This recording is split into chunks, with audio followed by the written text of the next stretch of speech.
योग पंडित आहेत, योग प्राध्यापक आहेत, नॅचरोपॅथिस्ट आहेत, छानपैकी औषधं पण देतात. पण खाऊ नये म्हणून ज्यादा तुमच्या बरोबर तुमच्यावर काम करत असतात. तर जाणार आहोत आपण विजय शेटे सरांच्याकडं. जोरदार क्लॅपिंग करू. सुमित सर ऑल म्यूट टाका.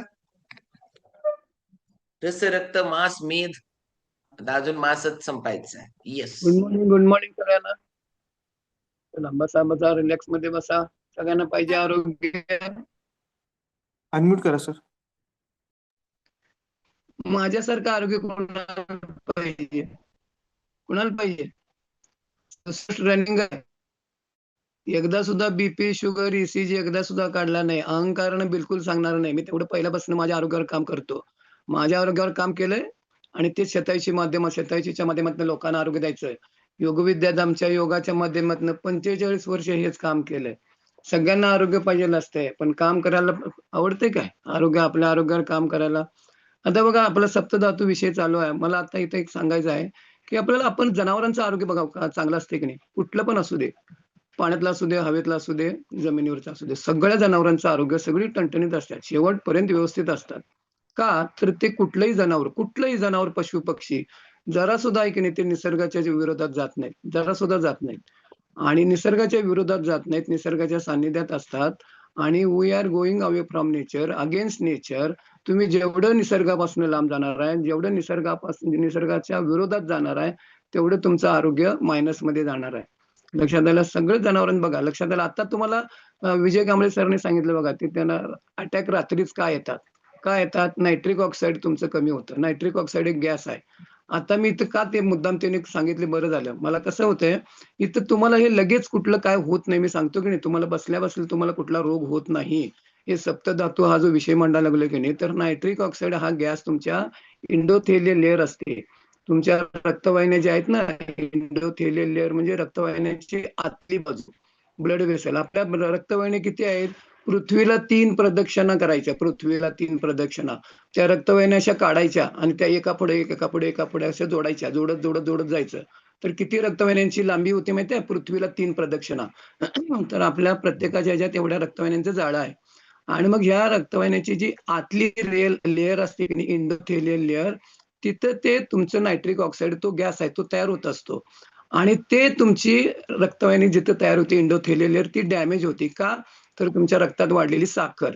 आता डायबिटीसच्या लोकांना रक्तात वाढलेली साखर असते की नाही, तुम्ही जरी नॉन डायबिटिक असला तरी सुद्धा आपल्या रक्तातली साखर वाढून देऊ नका.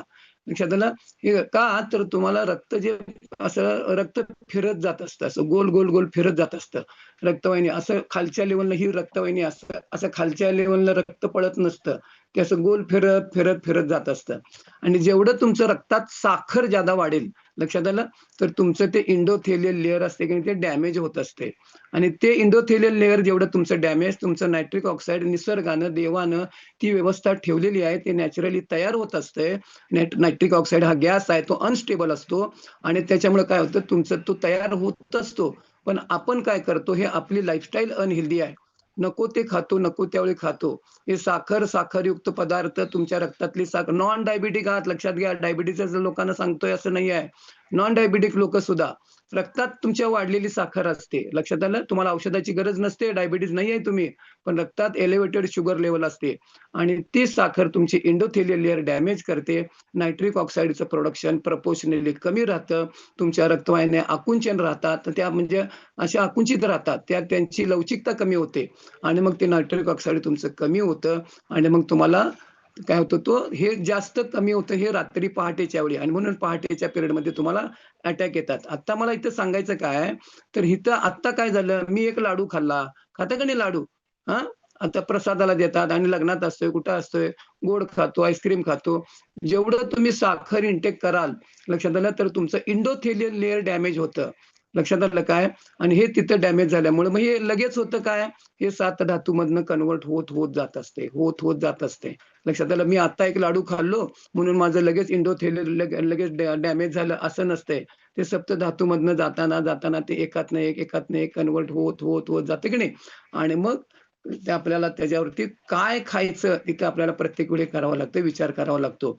आज बघा, माझा आज जो विषय आहे की नाही, आज आहे आपले मांस धातू. लक्षात आलं. तुमचे मसल्स आज तुम्हाला डॉक्टर GS कुलकर्णी आहेत, मिरज मधले GS कुलकर्णी डॉक्टर. त्यांचं वय 94 आहे. मस्त आरोग्य आहे. ऑर्थोपेडिक सर्जन आहे, फार जुन्या ऑर्थोपेडिक सर्जन आहे.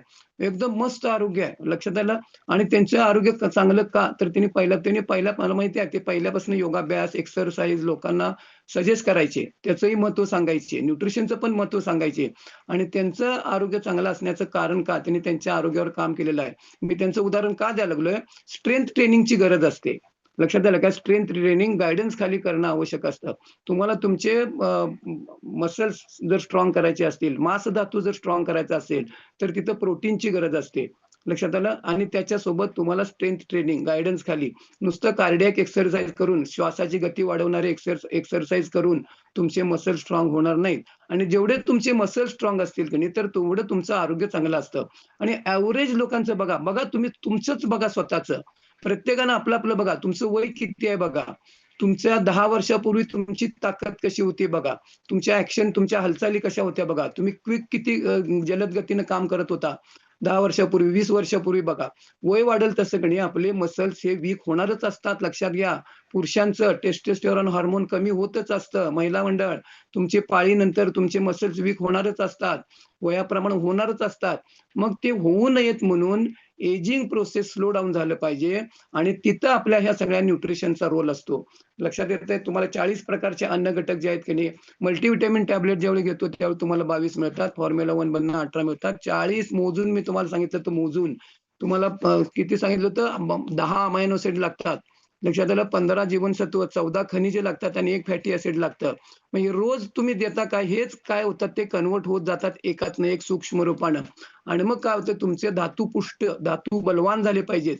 म्हणजे जेवढे तुमचे हे रस, रक्त, मांस असतील, मज्जा, शुक्र धातू पुष्ट असतील, बलवान असतील, तेव्हा तुमचं आरोग्य चांगलं राहणार आहे. लक्षात आलं.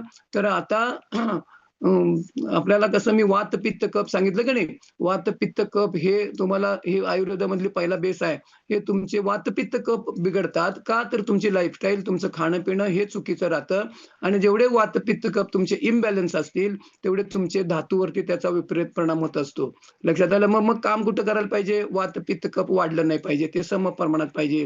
हे समदोष समग्निश समधातू मला क्रिया सांगितलं की नाही, सगळं बॅलन्स मध्ये पाहिजे. आणि हे इम्बॅलन्स होत असतं. आता तुमचे हार्मोन्स, वी आर हार्मोनली मॉडिफाईड, तुमचे हार्मोन्सच कोलॅप्स व्हायला लागले. म्हणजे योग्य त्यावेळी क्वांटिटी क्वालिटीमध्ये ते सिक्रेटच होत नाही आहेत. म्हणजे वी आर हार्मोनली मॉडिफाईड, हार्मोन्स आपले खालीवर होत आहेत. महिलांचं बघा, तुमचं पिरियड्स बंद होतात मेनोपॉज मध्ये का, तुम्हाला इतर ते त्रास होत असतात, तर तुमचे हार्मोन्स खालीवर होत असतात. आणि आता सुद्धा आपलं आरोग्य बिघडण्याचं एक मोठं कारण जे आहे की नाही, तर हे तुमचं हार्मोन्स खालीवर होतात. किंवा तुमचे जे क्वांटिटी आणि क्वालिटीमध्ये जे हार्मोन्स सिक्रेट व्हायला पाहिजेत. बघा तुम्हाला रात्री झोपेच्या तक्रारी आहेत. परवा डॉक्टर प्रसाद पाटीलने रविवारी व्याख्यान सांगितलं की नाही, तुमचं ते मेलाटोनिन सिक्रेट होत नाही क्वांटिटी क्वालिटीमध्ये. मग मेलाटोनिन सिक्रेट व्हायला त्याचा रॉ मटेरियल काय, protein is the raw material. मग तेवढं प्रोटीन आम्ही खातो का, मसल स्ट्रॉंग व्हायला पाहिजेत. लक्षात आलं. प्रोटीन खात नाही. मग प्रोटीन हा रॉ मटेरियल आहे तुमच्या कशाचं, तुमच्या हार्मोन्सचं, तुमच्या एन्झाईम्सचं. लक्षात आलं. आणि मग तेवढं आम्ही खात नाही. किती खायला पाहिजे, जेवढं तुमचं वजन आहे तेवढं प्रोटीन खायला पाहिजे. 70 किलो वजन आहे, 70 ग्रॅम प्रोटीन दिवसभरात खायला पाहिजे. 50 किलो वजन आहे, 50 ग्रॅम प्रोटीन खायला पाहिजे. आणि ते प्रोटीन तुम्हाला योग्य त्या मात्रेमध्ये रोज मिळत नाही. तुमचे मसल्स वीक राहतात. जेवढे तुमचे मसल्स वीक, तेवढं तुमचं आरोग्य मायनस. कितीही तुम्ही सायकलिंग करा, कितीही गती वाढवणारी एक्सरसाइज करा, त्याचा बेनिफिट वेगळा असतो. आणि म्हणून गायडन्स जो असतो की नाही, तर त्या गायडन्स खाली जर तुम्ही काम केला, तर तुमचे धातू बलवान झाले पाहिजेत. आणि त्यातला मी आज तुम्हाला प्रोटीनचं मांस धातू जो आहे की नाही, तर रस, रक्त, मांस. लक्षात आलं. रक्तातनं मग तुमचं मसल स्ट्रॉंग होत असतात. आणि मग तुमचे मसल जेवढे तुमचे वीक, तेवढं आपलं आरोग्य असतात. मी तुम्हाला कालच्या ह्याच्यात सांगितलं होतं, आयुर्वेदामध्ये जे काय म्हणतात ते 500 संख्या जी आहे की नाही ती 500, आधुनिक विज्ञान म्हणतं 640. लक्षात आलं. तर हे तुमचे वेगळ्या वेगळ्या प्रकारचे मसल्स असतात. तुमचं हृदय सुद्धा सगळं मसल्स पासून बनलेलं आहे. आणि पहिल्या श्वासापासून शेवटच्या श्वासापर्यंत ते हृदय धडधडावं लागतं. आणि मग तुमचे 3 प्रकारचे मसल्स, स्केलेटल मसल्स आहेत, त्याच्यामध्ये तुमचे कार्डियक मसल्स आहेत आणि स्मूथ मसल्स असतात. ते वेगळ्या प्रकारचे मसल्स आहेत. लक्षात आलं? आता हे मसल्सचं फंक्शन असतं की नाही, हे आपलं वीक राहत असतं. आणि संपूर्ण बॉडीमध्ये लोकांना काय वाटते, फक्त दंडामध्ये आणि मांडीमध्ये मसल्स आहेत. आपण ते असं जिमचं बघतो की नाही, किंवा काय जिमचे जे ते पोस्टर्स असतात बघा, नुसत्या दंडामध्ये आणि मांडीमध्ये मसल्स नाही आहेत, संपूर्ण शरीरामध्ये तुमच्या मसल्स विखुरले गेलेले आहेत. आणि मसल्सचं वजन किती असतं? तुमच्या वजनाच्या 40% वजन मसल्सचं असतं. 100 किलो वजन जर असेल तर 40 किलो वजन मसल्सचं. 50 किलो वजन तुमचं असेल तर 20 किलो वजन मसल्सचं. मग हे मसल स्ट्रॉंग झाले पाहिजेत आणि मग त्याच्यासाठी आपल्याला डेली बेसिसवरती, लक्षात आलं? आता कोण कोण मॅरेथॉन मध्ये आहे? 2 वेळा तुम्ही बघा, आपल्याला एक प्रोटीन किती एका वेळी ऍट ए टाइम, लक्षात आलं? 25 ते 30 ग्रॅम प्रोटीन तुम्ही पचवू शकता, डायजेस्ट करू शकता, ऍब्सॉर्ब करू शकता. 25 ते 30 ग्रॅम, लक्षात आलं? त्याच्यापेक्षा जादा जर तुम्ही घेतला तर ते बॉडी डायजेस्ट करू शकत नाही, ते जातं तसंच बाहेर निघून जातं. आणि म्हणून तुम्हाला हे डिवाइड करून घ्यावं लागतं. प्रत्येक वेळी तुम्ही खाता, दुपारच्या जेवणामध्ये सुद्धा तुमच्या प्रोटीनचा अंतर्भाव किती आहे, मग तिथं त्या आहारामध्ये सुद्धा पाहिजे. 2 वेळा आपण शेक घेतो, घेता की नाही? 2 वेळा कोण कोण घेता मॅरेथॉनवाले? तर तुम्हाला फॉर्म्युला 1 3, शेकमेट 2 आणि प्रोटीन 1 चमचा, तुम्हाला 25 ग्रॅम प्रोटीन जातं. मग फॉर्म्युला 1 3, शेकमेट 2, 1 चमचा प्रोटीन संध्याकाळी घेतला, 25 ग्रॅम प्रोटीन संध्याकाळी गेलं, 50 ग्रॅम झालं. प्रोटीन चमचा 2 घातला तर 30 ग्रॅम जातं. मग तेवढं तुमचं हे प्रोटीन प्रत्येक आहारामध्ये जातं का? ते रेग्युलर जातं का? आणि मग ते 7 धातूमध्ये आपल्याला काय होणार आहे, ते कन्व्हर्ट होणार आहे. मी सांगितलं की नाही, 7 किंवा 30 दिवस, थोडी मतभिन्नता आहे. 7 दिवस लागतात कन्व्हर्ट व्हायला किंवा 30 दिवस लागतात. ते आयुर्वेदामध्ये ती आता मतभिन्नता आहे. असू दे, आपण 30 दिवस कन्व्हर्ट पकडू. मग जे आत्ता खाल्लाय ते 30 दिवसानंतर त्या सायकल मधनं जाणार आहे. आणि मग तुम्हाला हे धातुपुष्ट जर करायचे असतील, बलवान करायचे असतील, तर याच्यामध्ये तुम्हाला कन्सिस्टन्सी महत्वाची आहे. आता बघा, तुमच्या शरीरात आता तुमचे लंग्स, आपले कॅपॅसिटी कमी पडते की नाही, तर तिथं सुद्धा ब्रिदिंग, श्वास घेणे सोडणे, लक्षात आलं? तिथं सुद्धा तुमच्या मसल लंग्सची कॅपॅसिटी असते. तर ती तुम्हाला बोलत असतो, आपण बोलतो, आता मी बोलायला लागलोय, तुम्ही गिळता की नाही, तर तिथं सगळीकडे तुमचे मसल्स आहेत. तुमचे डायजेशन होत असतं किंवा काय होतं, सगळ्या बॉडीमध्ये तुमचे काय असतात, हे मसल विखुरले गेलेले असतात. पेरिस्टॅल्टिक मुवमेंट असते, लक्षात घ्या. आंत्रलहर म्हणतात मला. अन्न, तुम्हाला शीर्षासन करायचं, शीर्षासन खाली डोकं आणि वर पाय, आणि तुमच्या तोंडात लाडू घाला किंवा आणि काहीतरी पदार्थ घाला, चावून चावून खावा, तो वरती जठरामध्ये जातो. लक्षात घ्या, अन्न तुमचं ग्रॅव्हिटीनं खाली येतं असं नाही. लक्षात आलं? तोंडात घातलं आणि ते ग्रॅव्हिटीनं अन्न खाली जातं नाही. करून दाखवायचं असेल तर मी तुम्हाला प्रयोग करून दाखवतो. मग शीर्षासन करतो आणि माझ्या तोंडात तुम्ही पदार्थ द्या, चावून चावून खातो, तर तो जातो वरती जठरामध्ये. तर तिथं ती पेरिस्टॅटिक मुवमेंट असते, आंत्रलहर म्हणतात त्याला मराठीमध्ये. घशामध्ये सुद्धा असते, तुमच्या जठरामध्ये असते, तुमच्या लहान आतड्यामध्ये असते, मोठ्या आतड्यामध्ये असते. आणि तिथं मला सांगायचं काय, तिथं मसल्स असतात ते, आणि ती मसलची हालचाल अशी होत असते. आणि आपल्याला कॉन्स्टिपेशनचा त्रास किंवा काय होतं, किंवा हे जे असतात की नाही, तर तुमचे तिथले मसल्स वीक राहतात. लक्षात आलं? आणि मग हे जेवढे तुमचे मसल्स वीक, तेवढे तुमचे हे आंत्रलहर किंवा जे मुवमेंट व्हायला पाहिजे, तुमच्या जठरामध्ये सुद्धा अन्न घुसळलं जातं, तर ती घुसळण्याची प्रक्रिया असते. चावून खात नाही ना, चावून खात नाही, मग ती देवानं तिथं व्यवस्था ठेवल्या. तुमचं अन्न पेस्ट झालं पाहिजे, एकदम बारीक पेस्ट म्हणतो की नाही, भजीचं पीठ कसं असतं बघा, तर तसं. तर त्या पद्धतीनं ते आपलं पेस्टमध्ये कन्व्हर्ट झालं पाहिजे. मग ते घुसळत असतं. मग इथं का सांगितलं जातं, अन्नेन पूरयत आरदम तोयेन च तृतीयकम उदरस्य तुर्यावश्य संरक्षित वायुधारणात. 50% सॉलिड, 25% लिक्विड, 25% जठर तुमचं मोकळं पाहिजे. अन्न घुसळणे, ते पेरिस्टॅटिक मुवमेंट असते. तिथं सुद्धा तुमच्या जठरामध्ये, पोटामध्ये स्नायू असतात. स्नायू बळकट कशामुळे होणार? प्रोटीनमुळे होणार. आणि मग त्याचं ते 7 धातूमध्ये जर तुम्ही रोज जर घातलात तर, कधी तर मी प्रोटीन खातो, कधी तर उसळ खातो, कधी तर पनीर खातो, लक्षात आलं? आता असं तुमचं नाही, रोज तुम्ही घ्यायला, रोज द्या. 30 दिवसात ते कन्व्हर्ट होणार आहे. मग रोज जर तुम्ही आज घातलो तर 30 दिवसानंतर ते कन्व्हर्ट होत होत एकात नाही होणार नाही. परत तुम्हाला उद्या घाला, उद्यापासून परत 30 दिवस, परत परवा दिवशीपासून 30 दिवस, आणि मग काय होणार हे. आणि म्हणून ही जागरूकता पाहिजे. आपण जे खातो पितो का नाही, उगीच काहीतरी खाल्लो, भूक लागली म्हणून काय पण खातो. आणि ऍव्हरेज बघा, आपण पोहे, उपीट, शिरा, कार्बोहायड्रेट कार्बोहायड्रेट कार्बोहायड्रेट कार्बोहायड्रेट दिवसभरात प्रचंड प्रमाणात आपण सिंपल कार्बोहायड्रेट खातो.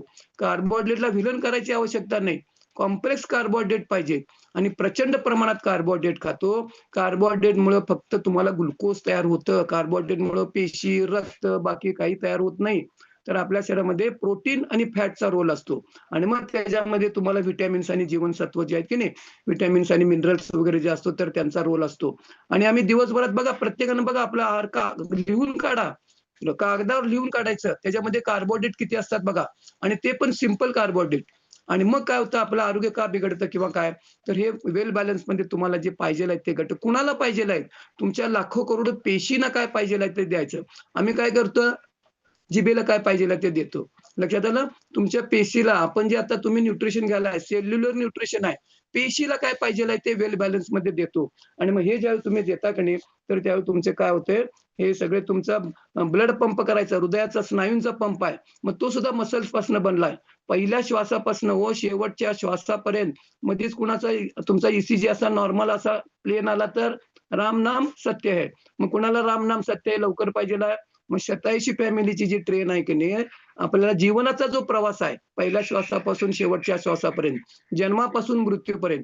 मग ती जी ट्रेन आहे, तर ती वंदे भारत पाहिजे, फास्ट पाहिजे काय पॅसेंजर पाहिजे? मग आमची 87 ची फॅमिली जी आहे ना, मृत्यूला घाबरायचं कारण नाही. ही पॅसेंजर ट्रेन आहे. लक्षात आलं काय? आणि आमच्या सगळेजण या 87 फॅमिलीच्या ट्रेनमध्ये या. कसं यायचं काय? इथं नुसतं पाण्यात पाय सोडून बसू नका, आत या.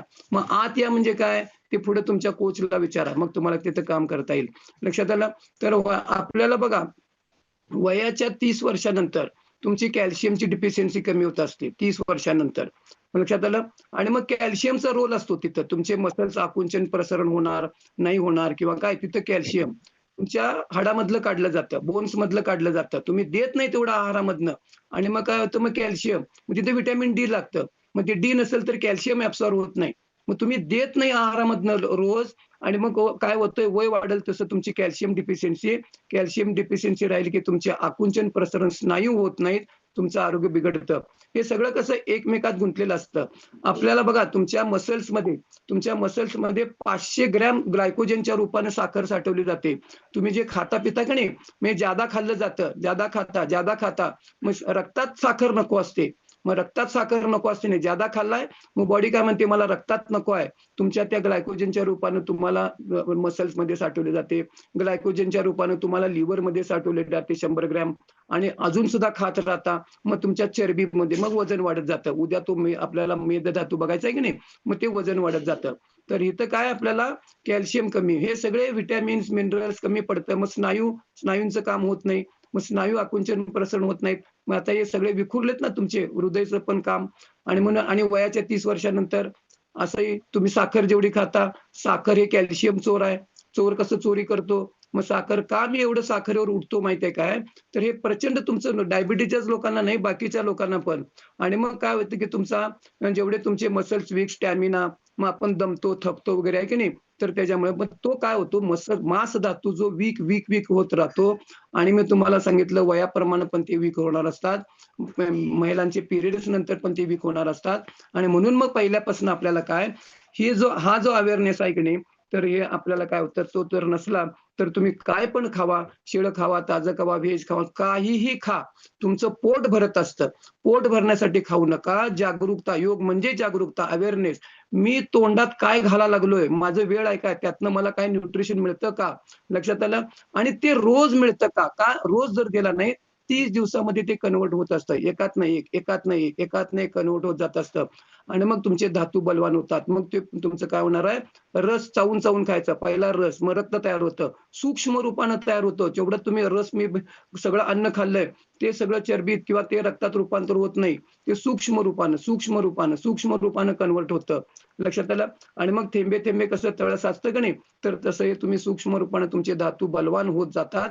आणि मग तुम्हाला हे बाकीच्या तुम्हाला ज्या गोष्टी असतात की नाही, आम्ही तुम्हाला कलेक्टिव्हली जे सांगितलं असतं, तर तुम्हाला ते आता मॉलिश, तुम्हाला मसल स्ट्रॉंग व्हायचे, तिथं आयुर्वेदातली कन्सेप्ट आहे. मॉलिशचा पण रोल असतो. तेल मॉलिश वगैरे करतो की नाही, दिवाळीला नाही ते अभ्यंग स्नान वगैरे. आता मीच सांगतो माझं कमीत कमी आठवड्यातनं मी सांगू सर्वांग ते अंगाला तेल लावतो. मग त्याचं मॉलिश असतं ते. लक्षात आलं? तर त्याचा पण रोल आहे तुमचे स्नायू बळकट करण्यामध्ये. तर हे नॉलेज जे आहे की नाही, तर तुम्हाला इकडनं सगळं दिलं जातं. आणि हे जर तुम्ही करायला लागला, या तुमच्या सगळीकडे मी तुम्हाला सांगितलं सगळीकडं, नाहीतर नुसते मसल्स म्हणजे हातापायांचे असे नाही आहेत. तुमच्या पेरिस्टॅटिक मुव्हमेंट मी सांगितलं, आंत्रला हालचाली का, कॉन्स्टिपेशनचा का त्रास होतो, तिकडे फायबरचा रोल असतो, तो आणि भाग वेगळा. पण ती जी मुव्हमेंट व्हायला पाहिजे, मसल्स वीक राहतात तुमचे. तर हे सगळे तुमच्याकडे जे मसल्स तुमचे आतले जे इंटरनल मसल्स आहेत, तर ते सप्तधातूमध्ये आपण जे काय पाहिजे ते प्रोटीन तुम्ही देत नाही. तुमचे एन्झाईम्सचं पण रॉ मटेरियल आहे. आणि मग तुम्हाला धातू पुष्ट करायचे असतील, मग नुसतं कार्डियाक एक्सरसाइज करून चालणार नाही. त्याला ते गाईडन्स खाली स्ट्रेंथ ट्रेनिंग पण करायला पाहिजे. तेव्हा तुमचे मसल संपूर्ण ते तुमचे स्ट्रॉंग राहतात. आणि मग पुढचं काय होतं तुमचं तो पुढचा जो धातू आहे, तर तो तेवढा वाढत नाही. म्हणजे मेद चरबी जी आहे की नाही चरबी, तर ती वाढत नाही. मग तिकडं पुढचा आहे, तर ते आपला मेद, तर आपल्या सगळ्या जगाचा प्रॉब्लेम आहे. वजन वाढणं, चरबी. बघा व्हिजरल फॅट चेक करून बघा तुमचं व्हिजरल फॅट किती आहे, त्वचेखाली चरबी किती आहे, बॉडी फॅट पर्सेंटेज किती आहे बघा. आपण जे पॅरामीटर्स बघतो की नाही आज, सगळ्यांनी बघा तिथं तुमचा फरक पडत निघालाय काय. आणि हे चरबीचा काय दुष्परिणाम असतो, सगळ्या जगाचा प्रॉब्लेम काय, तर उद्या आपल्याला बघायचा आहे. हा मेद